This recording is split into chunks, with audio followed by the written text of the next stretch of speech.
that has to be exhausting to be cool constantly, right? Yeah, and I think a lot of people who project that hate themselves. Jennifer Lawrence hates herself. Can we make that the title of this episode? Jennifer Lawrence Let's hates get herself. some clickbait happening Yeah, here. that's a good idea.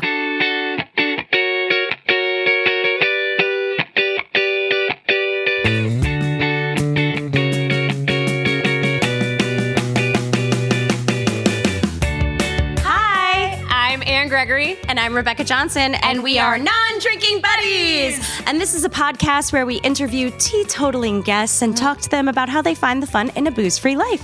And I am super excited about our guest today. Yes, we have Kate Siegel, and you may have seen her in movies like Oculus and Hush and The Haunting of Hill House on Netflix. Yes. She's not only an amazing actress, but she's kind of an iconic scream queen. Yes, I mean, gosh, she's in the fall of the House of Usher, which everyone's talking about right now. She's awesome. She's also in an online moms group we're a part of. Yeah, not to brag, but yeah, we're kind of online friends with her. But we've never met her in real life, and we're super excited to talk about not drinking together. Yes. Let's talk to Kate Siegel. Thanks for this is joining really us. Great. We're with Kate Siegel here, and so excited to talk to you. Yeah, I'm so happy to be here. Thanks for having me. Thanks for coming on. So, we kind of know each other because we're in an online moms group. Which is it's like parasocial relationship heavy. Like we all kind of really know each other, even though we don't sometimes. And then some people I haven't met, and I know everything about them. Oh, yeah. It's actually a wonderful way of socializing because you know the real stuff and you know almost none of the fake stuff. Right. Like I don't know anybody's profession really unless they're posting something about that. Yeah. But I know what they're doing at 3 a.m. Yes. Yep. Yeah, so it's so amazing that you decided to come on and share your sobriety with us. We are newly sober. Yay! Yes! We hit our year mark. Yeah, we hit our 1 year mark. Yeah. What'd you guys do for your birthday?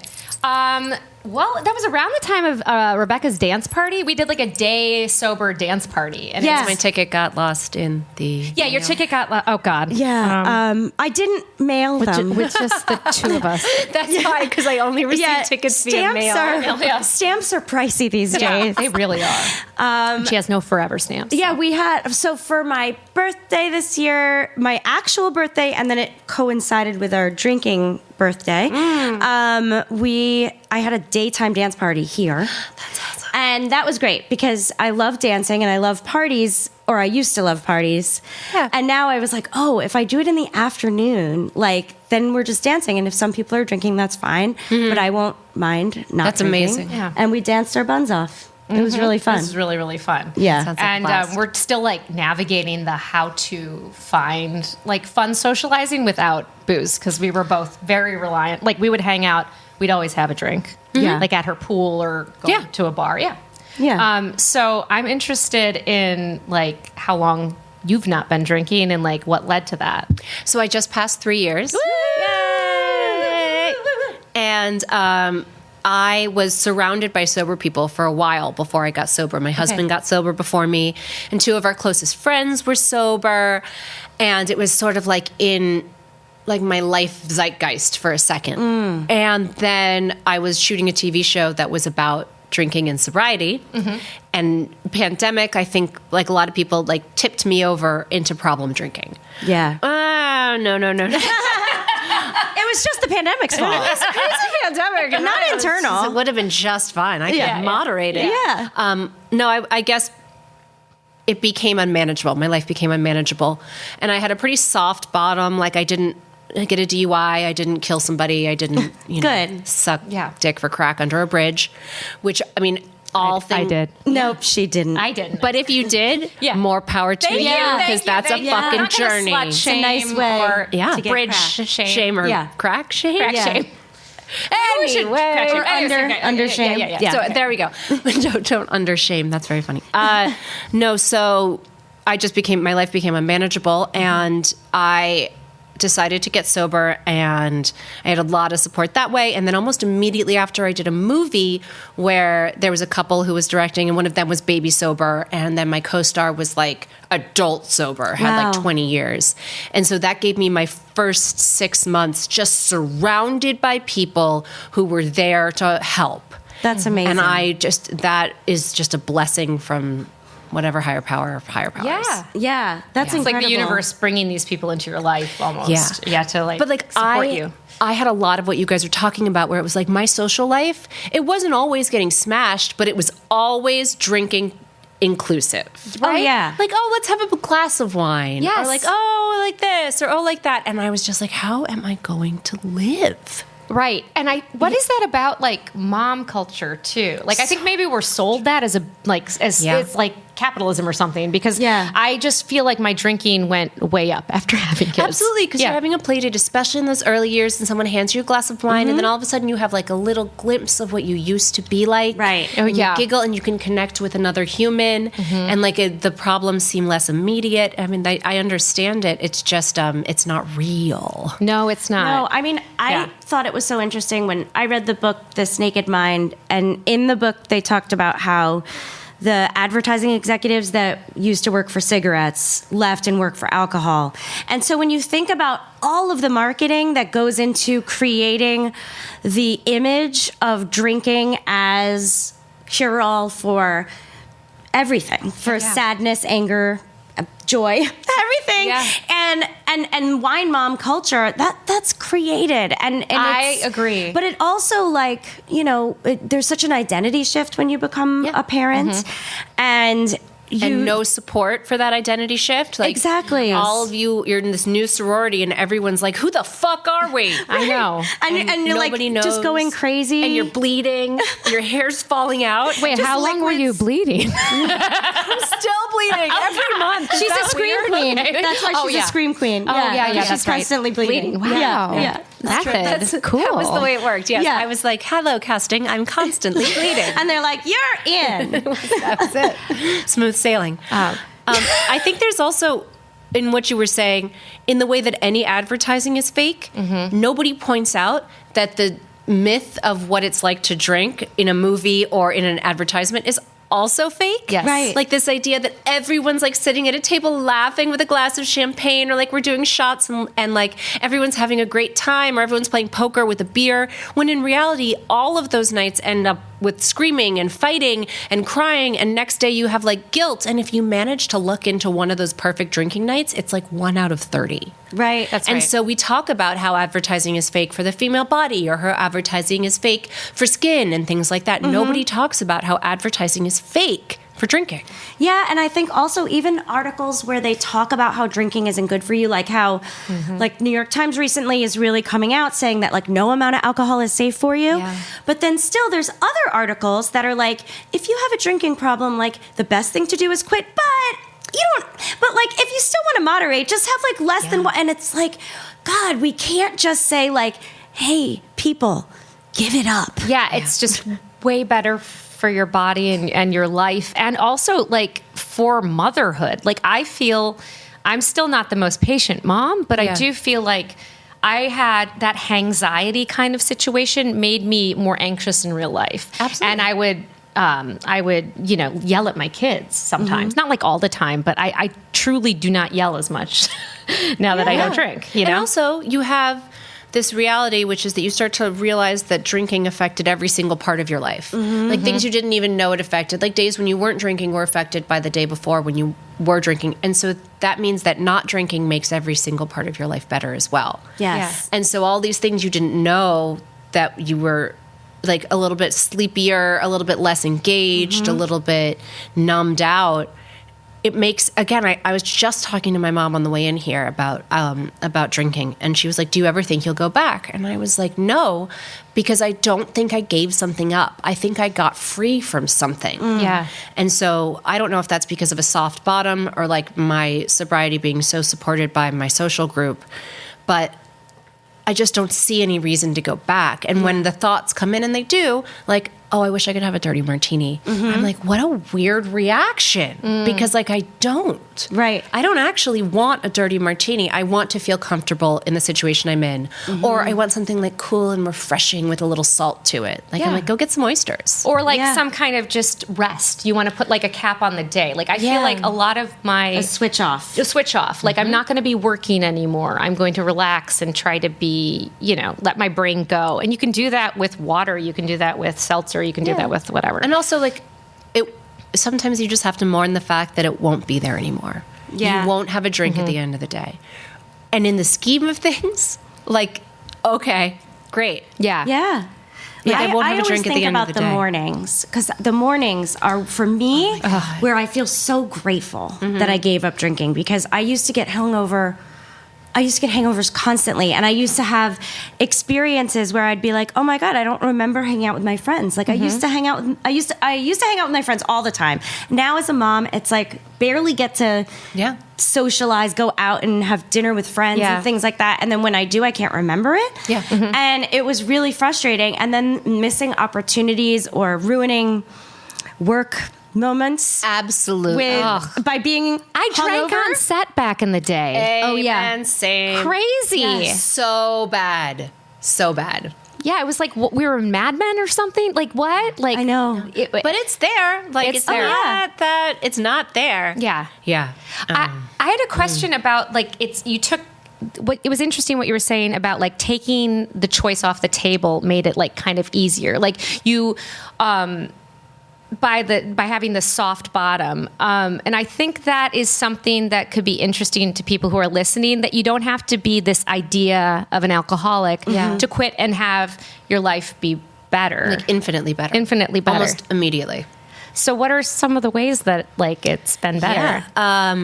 I was really argumentative and a little bit mean when I was drunk. I was also a good time, but was I a good time? Right.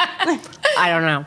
But I was very abrasive and loud, and I thought of that as being free and open. Right. I felt Fun like and wild. Fun and wild. Yeah. She'll say anything or do anything, but it really affected all of my friendships. I think I was a little bit unmanageable when I was drinking, and I think my friends put up with it because they loved me, but I think it put a distance between us that isn't there now, because now I'm more capable of actually caring about other people.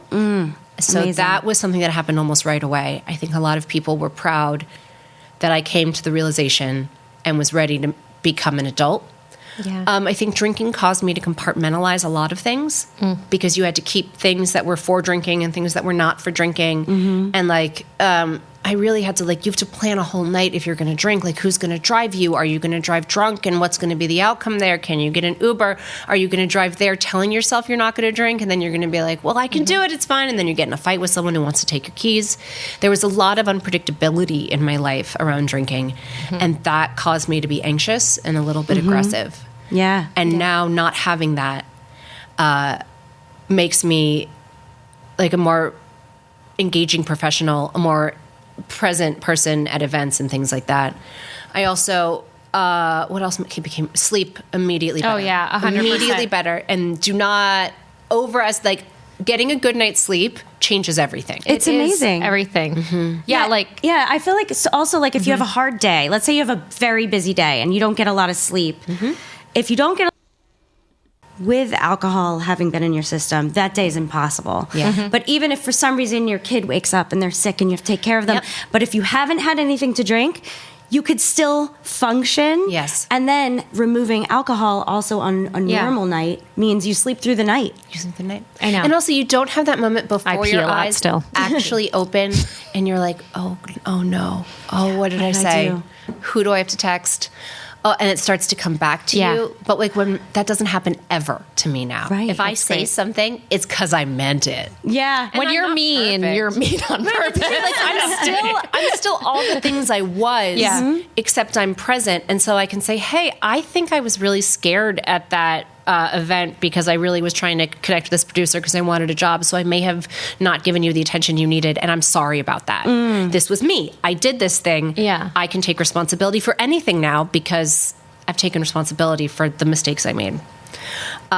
It's like you're you are being true to yourself a little bit and true to your word. Like there's not that dichotomy that when we're drinking, like we know it's bad for us, but then, you know, we still do it. And then we have a little bit of shame. Like it removes a little layer of shame, which and is that nice. shame gets everywhere, right? Like you can't quite feel confident in who you are because you're a little ashamed of who you are. And that was hard. Also, I'm a vain person, and my skin, nails, hair. It looks great. Your hair is bonkers great. I mean, it just like the drinking was like sucking the nutrients out of my body and puffing me up and aging me. And so like that was one of those immediate things where I was like, oh, okay, that can get me through a dark day. Where I'm like, You can think about it. Just look in the mirror. I've gone back to blow drying with mousse and Velcro rollers. No. Early 90s. The 90s are here. Oh my God. I saw a whole thing also about how like the new statement necklace is not those like big chunky things, but charm necklaces. Oh, you're rocking it. I really enjoy it. And yes, I also have money to spend on fashion now that I didn't have before because I was spending it on because I thought you had to drink expensive booze to be cool. So I loved like a fancy champagne or a $12 cocktail. She was top shelf. I wanted to be so chic. Yeah. And now she's on the now top you're more shelf. chic. Now more chic. Still a little messy. It sounds like you actually had great friends. Everyone was supporting you. Or were there any, you know, without naming names, obviously, but like, were there any people where it got a little weird? Yeah. Okay. I had drinking friends. Yeah. You know, like just the friends that and some of those friends became real friends, but a couple people, it just didn't work anymore. It just didn't work. Yeah. And they're still acquaintances and we still hang out at parties and they're great fun until they get drunk and I love it. But yes, there will be tough realizations about people. But luckily my core group of people, which for me is like my family and my husband. Yeah. Like they were like, great. And one of my best friends in the whole world who I loved getting like a full day drunk into a night drunk. Like, we just loved as time went on. Almost right. Like there was maybe 2 awkward walks where I had to be like, God, and I was just honest. Like I really wish we were drinking right now, but I can't drink right now. And I'm scared I'm going to lose you as a friend. And then it was done. That's and now great. it's fine. Great. Yeah. Yeah, it was so invaluable to have Rebecca also quit. Yeah. We quit on the same day. Great. Randomly. And we did it by accident. We didn't quit on purpose together. And that was like when we were like on a walk. It was literally on a walk, and we were like, "I'm so sorry, but I quit drinking." Like, And I was like, "Me too." And then we were like, afraid "What that we were day?" going to lose each other's friendship. Those beautiful moments of like actual connection. Can I ask what like inspired you guys to stop drinking, or do you? Sure. Have you already covered this on the pod? I'm in perimenopause, and not to brag. Yeah. And She's always showing off. talking about bleeding so much. Hormones. That's for a different why podcast. You're like, I wish. 2 weeks straight. It's great. I'm on so many iron pills, but sorry, getting back to the drinking. I would get these migraines that lasted like multiple days. I'd puke my brains out, even after I'd have like 1 glass of wine. And I just like, I was reading, you know, Rebecca, when did you send me This Naked Mind? After we talked. Oh, okay. No, so I read Quit Like a Woman, and I was on Stop Drinking on Reddit, and I was like kind of toying with the idea, and then after this 2-day migraine where I almost had to go to the hospital because I had nothing left in my system from throwing up, I was like, what's the point? Yeah. For 1 glass of wine, what's the point? So I quit for that reason. Yeah, and I quit because I'm an alcoholic. Fuck yeah. But I just like was one of those people who loved to party, loved to keep up with the boys. Yes. And was prided myself on that, and just would just drink and drink and drink and have fun. I love fun so much, and drinking equaled fun. But then it started to get to the point where when I would drink about 3 drinks, I wouldn't remember anything the next day. And I'd be like, at first I was blaming that on Lexapro, and I was blaming it on allergy pills, and not on the alcohol. Oh, yeah, right. And on milk. You blamed it on milk. But that was a different thing. That was a different thing. So I had a chronic condition called eosinophilic esophagitis. And so it's where my esophagus basically stops working due to allergens. So white blood cells pool in my esophagus, and my esophagus like stops working. I can't swallow. So when I went to the doctor about it, they were like, usually it's a food allergy. And so I gave up dairy. For 4 years, and it pretty much slowed down, but it didn't go away completely. So that's why I'm on allergy pills every day. I quit drinking, and I realized 8 months after I quit drinking, I was like, wait, I haven't had an episode like where I had to throw up. And then I was like, holy shit, I Googled eosinophilic esophagitis and alcohol. And it's like most people with EOE can't tolerate alcohol, which I was like, why didn't anyone tell me? Not an allergist, not a gastro. But it was better that I quit on my own terms and I didn't quit for that because I don't know that I would have quit. I would have cut back and then it still wouldn't have worked and whatever. And there's that question. Now that there's not that question of like, will I drink tonight? You know, like I just feel like it's easier. It's just easier. I don't ever think about it. I just won't. And I sometimes still 3 years in, it's will I drink today? And the answer is no. If you want to drink drink tomorrow. Right. Oh, it's just day by day. Yeah. And it's not always day by day, but sometimes like for some reason, airports for me are really hard. Oh yeah. Cause airports suck. Airports suck. But I used to get a drink there. Love Me getting too. drunk at an airport. Yeah. Fucking loved being drunk on a plane. Sorry to all the flight attendants. Actually, I probably wasn't that bad in my head. I was probably much meaner to myself. But so that one is like, I'm just not, if I still want to drink tomorrow when I'm not in this airport, okay, we'll see what happens. Just to get me out of an airport. Or like I'll get like just a pile of candy that would make an 8-year-old jealous. Yeah. And so much sugar. Yeah. And I feel like, I have so much sugar. Just like smash cut to 3 years from now when we're all on our I Gave Up Sugar podcast. No one's going to want to listen to that shit. no, welcome to non-sugar friends. Yes. I feel so good. And my hair and my skin. my skin looks great. I reverse It's all true, but I just can't. Yes. I can't. My doctor, perimenopause, not to name drop again, but they were like, you got to give up sugar. And I'm like, motherfucker, no way. No. And it's different. It's got to be different. I don't know. It's not the same as alcohol. I feel Is like it? Because any alcohol of the isn't vices sugar I drink alcohol. Sugar. All right. Well, all Have right. that We'll just sugar. put a pin in it. And if we're back and doing this in 3 years about sugar. I didn't love sugar before because I was getting a million so grams much of sugar in Yeah. wine. I loved cocktails, which is why I actually like making mocktails. 'Cause Mocktail's great. I also enjoy the ritual of like shaking a drink and pouring it and, you know, concocting something, the science of it. Like, I just love that. But I also obviously loved the sugar. And so now I'm like, now I am back on dairy. I don't have to be off dairy anymore, and I'm not getting sick. And so now if I want ice cream, I'll have freaking ice cream. I brought you to the dark side on that one, though, Yeah. because we weren't drinking. We were in Scotland for a month, and I was like eating ice cream every night. And she was like, "What are you doing? I can't have dairy." And I'm like, "Sorry." And then I started having it, and I was like, I'm fine. It was alcohol. But they were saying I was just listening to This Naked Mind again because sometimes I just like forget. I forget the science. Like I'll hear it and I'll be like, "Yes, that's so interesting," and then immediately goes out of my brain. One thing she was saying is one of the euphoric feeling is often from the sugar rush that people get. It's not even the alcohol. The buzz that you're getting is sugar, Right. more than anything. So. That's true. Sometimes, and this makes me sound like a real good time.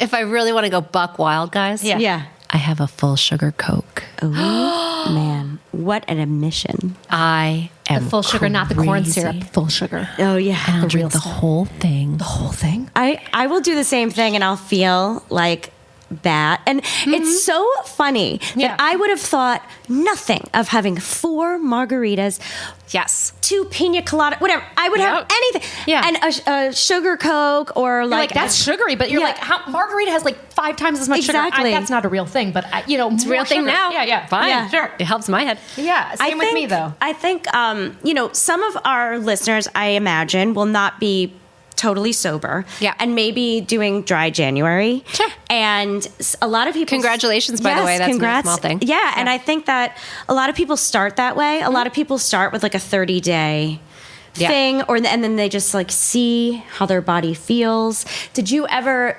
do one of those like 30 days not drinking or dry January or sober October, any of those things before you quit? I toyed with it for a while.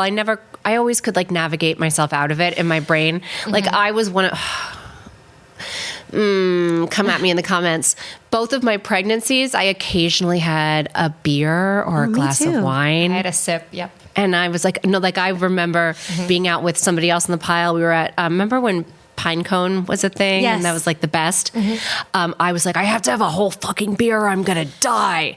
And I like didn't even think about it. And I had really navigated through this. I had gone through Expecting Better with Emma Oster, who says you're allowed to drink. You love that. I love that book because it said you can drink. Yeah. It's things like You're like, that. it's so French. Yeah, and it's so interesting because some people I knew just completely abstained, of course, because you're told to.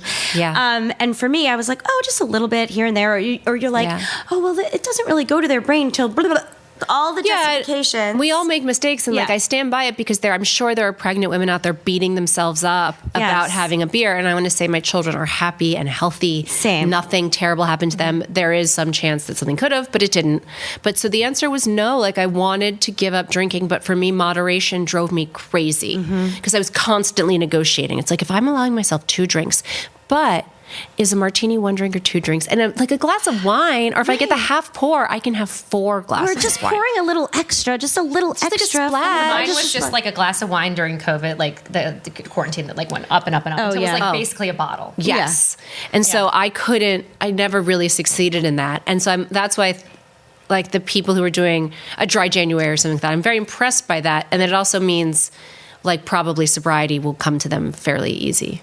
That's true. And I think that if you can give yourself that 30 days, like that's an amazing thing to do for yourself.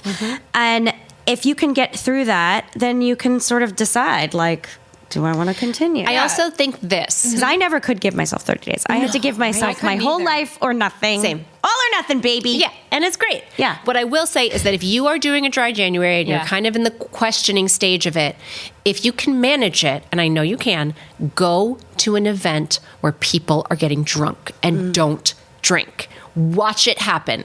Watch the first hour is great. Everyone's a good time. Everyone's sane and normal. And then watch it all fall apart. All of these people who think they are having a blast and that they have become funnier and wittier and more charming and more sexy. And it's like watching faces melt. You're just like, again, Scream Queen. And all of a sudden you go, oh no, it was all an illusion. Oh no, it was all an illusion. And it's real hard to go back once you see the truth. Yeah, I feel embarrassed for my old self. And then I'm also grateful that I'll never be that again. Love her. She needed you so much, and you needed her so much. It's so crazy. You were doing the best you could. Friends, like that they were around me, like they loved you. Because you love your friends. You were doing the best you could, and it's 100% true.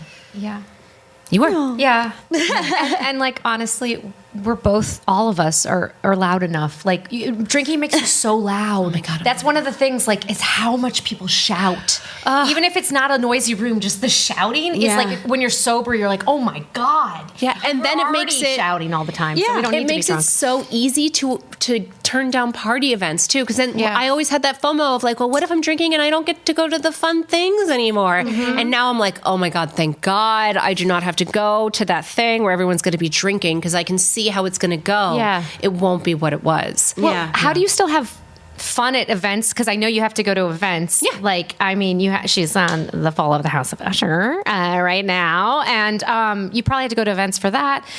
What's it like to go to that? Great. Okay. I'm not bullshitting you. It's great.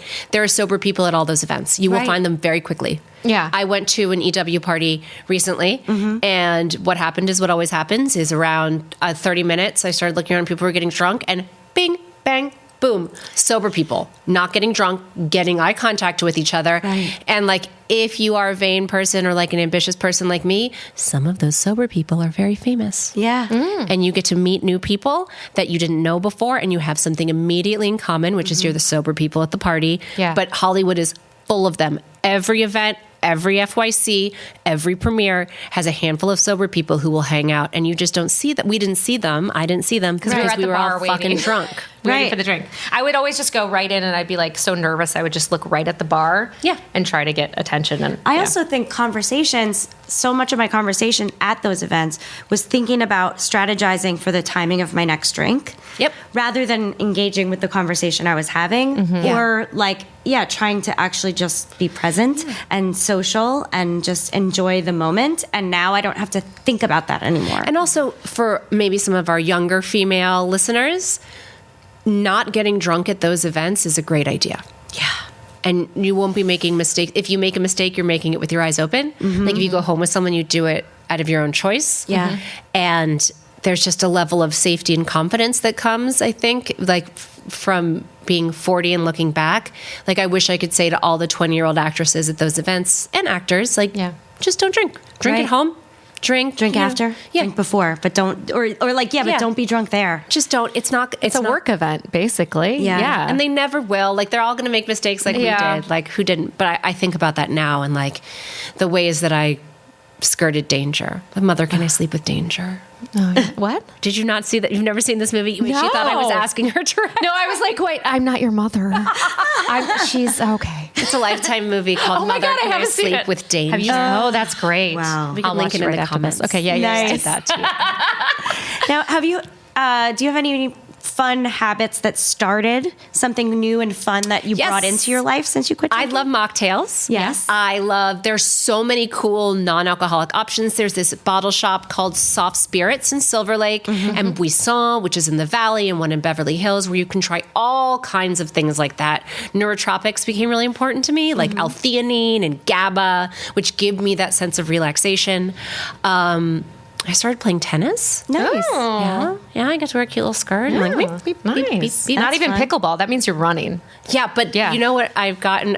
So I worked with the trainer, a tennis coach, because I started from zero, and she has me using these like big fluffy softball-sized foam tennis balls. And so it's like slightly it's like some You don't have to run as quickly. lazy person tennis, and she keeps being like, "Okay, time to move up," and I'm like, "No, I'm sticking with this is it for me. This is good for my knees. Thank you. And then I can like just bring friends and we can hit balls. That's fun. That's amazing. I'm the laziest tennis player because I don't play at all. Oh, you're so chic though. Yeah, very. What about you guys? What are your new sober habits? I swim a lot with elderly people. I love to swim laps. And then I have started reading again a lot more because I'm sober at night, so I can understand books. So What are you reading? What have you loved? Oh my God, I'm reading The Guest right now, which is this crazy. What do you think? Have you finished it? I'm almost done with it. I've got like at the end of this, I want to talk to you. Okay, about got it. It's great.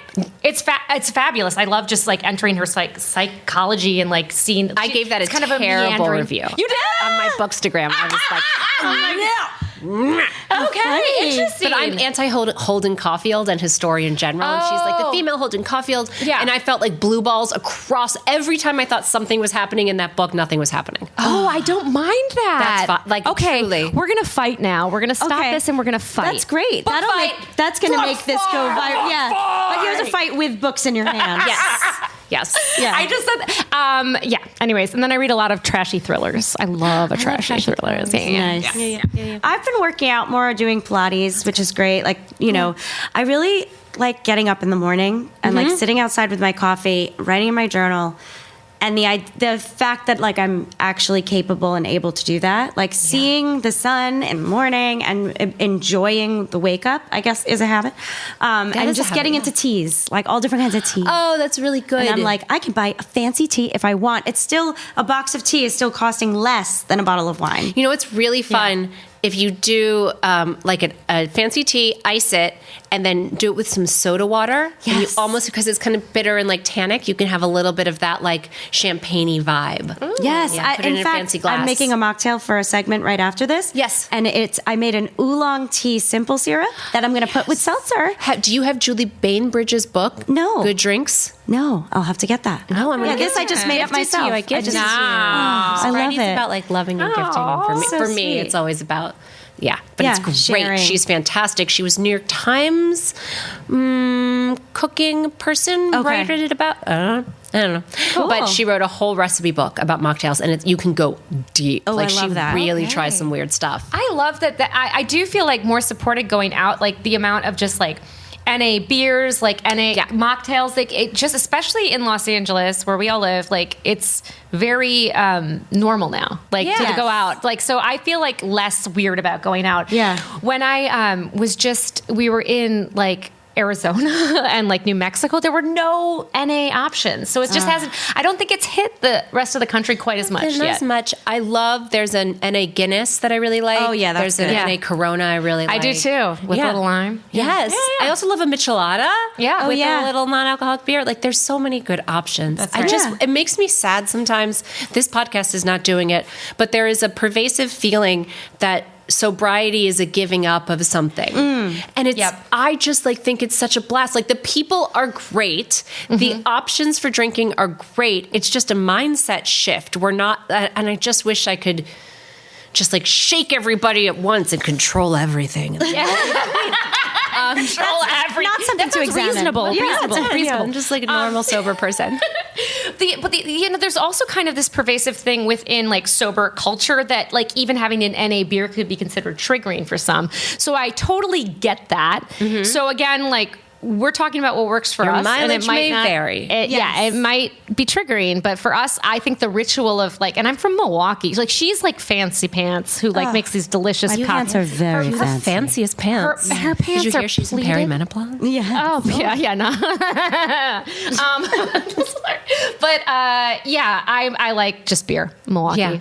I'm trash. Yeah. I have a question. It's trash. Yeah. Since we also like have the Rubicon of parenthood, what do you guys think you'll do when your kids are old enough to start sneaking drinking? Like middle teenagers when they're going out and getting drunk, or even when they get into drinking. Like, how do you think we'll manage that? I'm avoiding that. I'm avoiding thinking. My daughter is just turned 10. How old are your kids? My kids are 5, 7, and 13. Oh, wow. Okay. So, yeah, I mean, like, her hitting double digits kind of started making me think about that. She is the sweet one. Jack is also sweet, but I think that he will drink. He's the sneak. He's the sneaky one. He's the sneaky one. Like, he'll have, like, candy wrappers in his bed. Do you know what I mean? I love those kids. Yeah. I was a kid So, like that. yeah, I'm like, I don't know what I'll say because I feel like it's so tricky because we were talking about this. If you drink too early, your odds of becoming an alcoholic are so much greater. Yeah, because your brain is developing. So I was just reading. I just love articles, but I was just reading an article about We all read here. If you start drinking 11 or 12, you're more likely to become an alcoholic. The older you go, like once you're past 19, when you have your first drink, you're so much less likely to become alcohol dependent. So obviously there's so many other factors that go into it, childhood trauma, all things like that. But the idea of pushing back that first drink as long as possible is so helpful.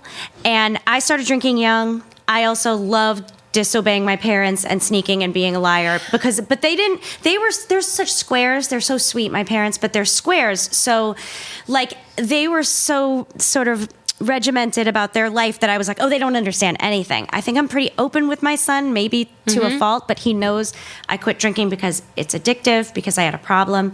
My husband still drinks and he doesn't have a problem with it. Yeah. But I'm just trying to create an environment where it won't be a sneaky thing and that where it can be a real conversation. Yeah. But yeah, I think it's going to be a challenge because I really do want to push back that first drink till as long as possible. I know that kids nowadays are actually drinking less than when we were young. That's true. Which is great. Yeah. But then there's, vaping and, ketamine and, meth or whatever. It's just vaping and ketamine. That's what all of the middle schoolers are going to. I don't know. I want to get my kids really into hallucinogenics. Yeah. That's the goal, right? What are you... We are all on acid right now. We're tripping, tripping balls. Cali sober. What are you going to do with your kids? What do you feel about the sneaking? I do think there is an overlap. I was sneaky like you, and I loved lying. I loved being a bad kid. I was the dork. Continue. But I also mine all came from during my sobriety traced it all back with its little tiny threads to some trauma. And so I have no fucking idea.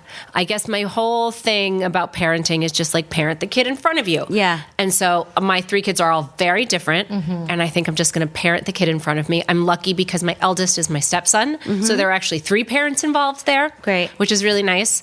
And so that one I can kind of observe from a distance and watch his biological mom and my husband manage that first, and I can jump in if needed. And then I think I'll just wait and see. Yeah. I'm going to try just to knowing a little bit what to look for, how to pick out a drunk person. I'll be like, my kids are going to come home drunk. Yeah. And I don't know what I know. And I think, I don't know. I'm with you. And I'm just trying to keep the communication open in a way that it wasn't open with my much stricter parents. And I was a rule follower. I was like a proud Dare wearing member, like shirt. And I would wear Dare. I did it in high acid school. on the weekends. I thought I was so cool when I was wearing a Dare shirt and I was high. On drugs. Yeah, it was really cool. I would totally. I thought it was just cool being thing. stone cold sober and wearing. You know what? It was cool, Ann. What? It was cool. That was cool. You were the coolest one here. Oh, That's thanks, true. guys. Yeah, thanks. we took a vote. Yeah, cool. There's this, and do you guys ever have this? I still, as an adult, I so desperately want to be what the cool girl is. Like, I still want to be cool in that way. Like, now that's like this, like, she only wears like the row and she has like lovely thin hair that bends just perfectly. And maybe she went to Juilliard and like, oh, she has the perfect. My obsession with being cool, I think, really fucked me early on because I felt cool when I was drinking. Oh yeah, I did too. And so like I still, that's the one thing I think that I haven't solved is like, how can I think I'm cool? Like, how do I think of myself? How do I give as that gift to cool? myself? How do I give? Like, I'm real Millhouse about it. Like, my mom thinks I'm cool. No, you are cool. I know, and you're you're cool cool because you're being honest, you know? Like, Right. But I'm not cool the way, like, let's just say, like, Jennifer Lawrence is cool. Like, cool chicks. Who are these cool chicks? We need more cool chicks. No, we were in my head. We were intimidated by you coming in because we were like, oh, it's going to be this gorgeous model and two trolls. So we were like, cool. Okay, cool girl alert is coming. So I think it's perception. That's I think, perception. and everyone who actually is cool thinks they're not cool. I think maybe if you're a sociopath, you think you're cool. Maybe, but also, now I'm having this moment where I'm Jennifer Lawrence. I don't know. God, She's here. Yeah. You're cool. But I think cool. Wait. Okay. So what if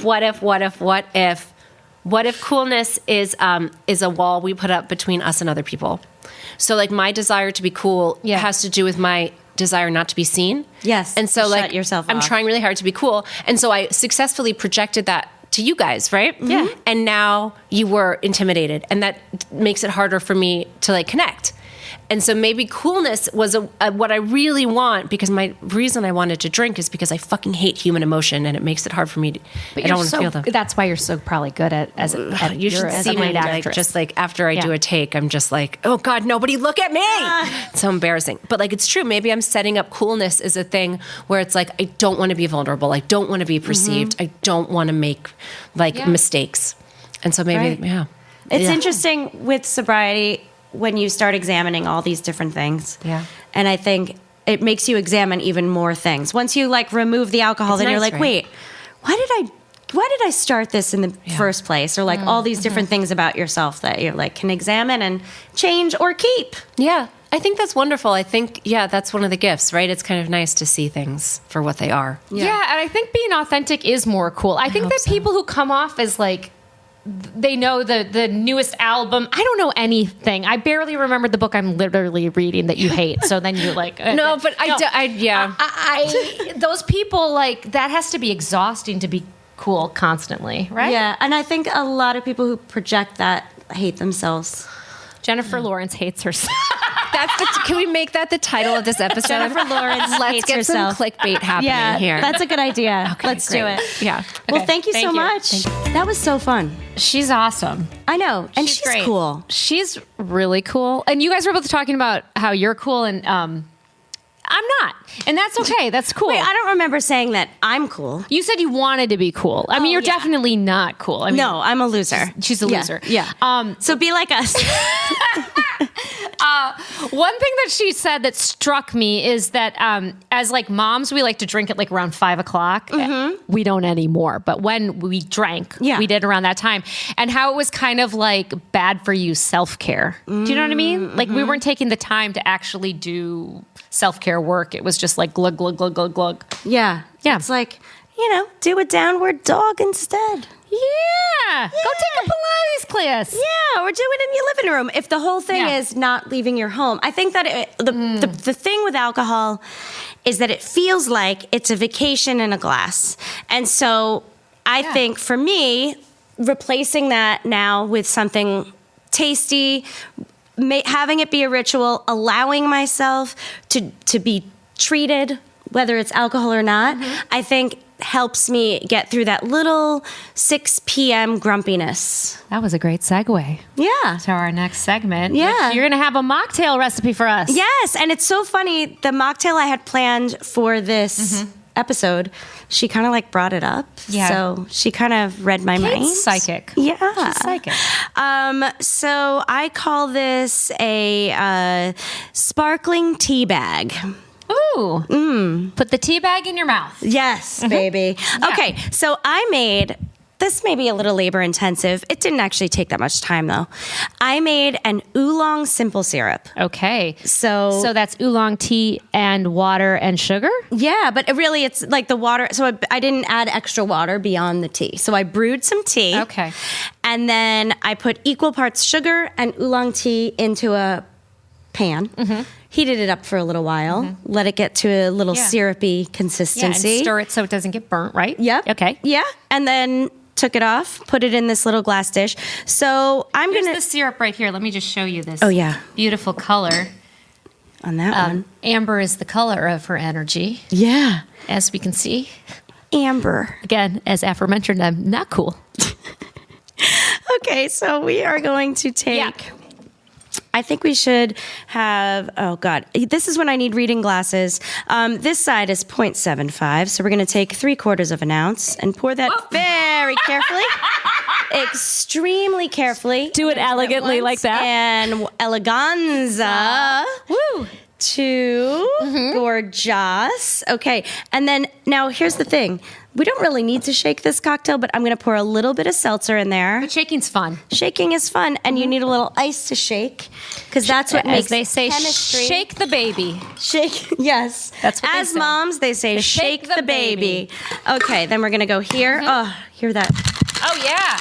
Oh, is Tom Cruise in the room? Oh, it's just you. But I She still does her own stunts. call just like myself him. Maverick. Okay, so then now, and what I'm going to do is Yep. top it with more. Let's see. Let's move this She over gave here. herself more. But hold on. Hold on. Okay. There. Now, this is seamless. This is Yep. totally seamless. Okay. All right, I'm putting more ice in the glass. Okay. And then I'm going to put more seltzer in the glass. Okay. This, I have a feeling that as we continue to do this podcast, Yeah.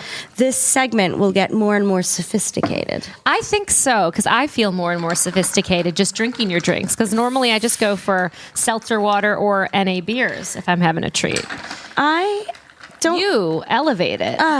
It's my. It's because she's from eleganza. Staten Island. Yeah, the place with the where the trash dump is the largest In the point on the country. eastern seaboard. Yeah. Okay. Okay, so I just put a tiny little bit of lemon in there for some citrus, but it's not overpoweringly citrus. So this is like an oolong tea soda, aka sparkling tea bag. Ooh, love Cheers. it. Cheers.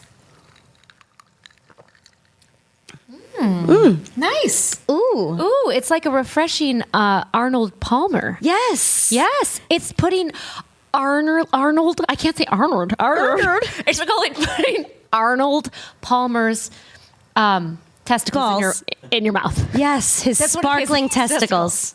Cheers. Cheers.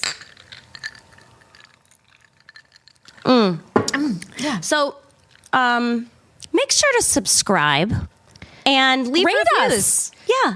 Yeah. Yeah, Just, and just leave a comment about how much you like Arnold's balls. Yes. Just that. Anything else we're not going to be very interested in, but any kind of testicle content we're into. Yeah. So let's see how many testicle jokes we can get in the comments. Yep. Because that'll make sober gals want to listen to this. We know our demo. No, but seriously, thank you for being our non-drinking buddy. And thank you for listening. Yeah, and if you're not so lucky as to have a large group of sober friends like Kate, and you're more like us who have each other and a few other folks, you can be our non-drinking buddy. So, join us in the non-drinking world.